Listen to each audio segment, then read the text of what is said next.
کبھی سوچا ہے کہ چھوٹا سا جانور بھی تمہیں سچائی کے سبق سکھا سکتا ہے، اور کبھی سوچا ہے کہ خاموش رہنا بھی سب سے بڑی بغاوت بن سکتا ہے۔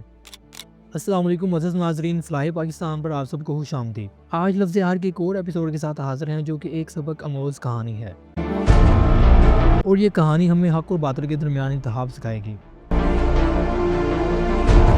تو ناظرین، کہانی کچھ ایسی ہے کہ ایک شخص نے ایک مرغا پالا ہوا تھا۔ ایک بار اس نے مرغا ذبح کرنا چاہا۔ مالک نے مرغے کے سامنے ایک بہانہ سوچا اور کہا، کل سے تم نے اذان نہیں دینی ورنہ ذبح کر دوں گا۔ مرغے نے کہا، ٹھیک ہے آقا، جو آپ کی مرضی۔ دوسرے دن صبح جب اذان کا وقت ہوا تو مالک نے دیکھا مرغے نے اذان نہیں دی، لیکن حسب عادت اپنے پروں کو زور زور سے پھڑپڑایا۔ مالک نے جب دیکھا مرغے نے اذان نہیں دی تو اگلا فرمان دیا اور کہا، کل سے تم نے پر بھی نہیں مارنے، اگر پر مارے تو ذبح کر دیے جاؤ گے۔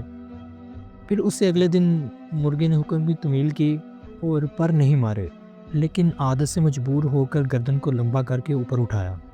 مالک نے جب دیکھا تو پھر ایک اور حکم دے دیا اور کہا، کل سے گردن بھی نہیں ہلنی چاہیے، اگر گردن ہلی تو ذبح کر دیے جاؤ گے۔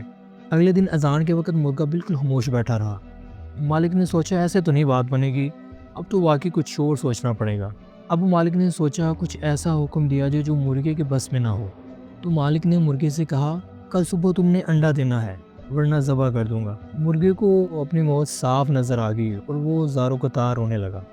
مالک نے پوچھا، کیا بات ہے، موت کے ڈر سے رو رہے ہو؟ تو مرغے کا جواب بڑا باکمال اور بامعنی تھا۔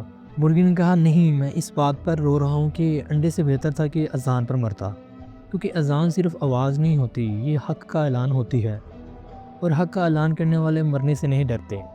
تو ناظرین، پہلی بار حق کی آواز دبانے پر خاموش ہو جائیں گے تو ظالم سماج شیر بن جائے گا۔ پہلا غیر قانونی حکم مان لو گے تو پھر دوسرے آرڈر بھی آتے جائیں گے اور ان کی تعمیل ہوتی جائے گی۔ عزت اور غیرت کا جنازہ نکلتا رہے گا۔ خاموش نہ رہو، حق کی آواز تمہاری سب سے بڑی طاقت ہے، اور جو ظلم کے خلاف کھڑا ہوتا ہے وہ ہمیشہ زندہ رہتا ہے۔ ناظرین، کچھ آوازیں دبائی جا سکتی ہیں، مگر حق کی آواز یا تو بلند ہوتی ہے یا تاریخ بن جاتی ہے۔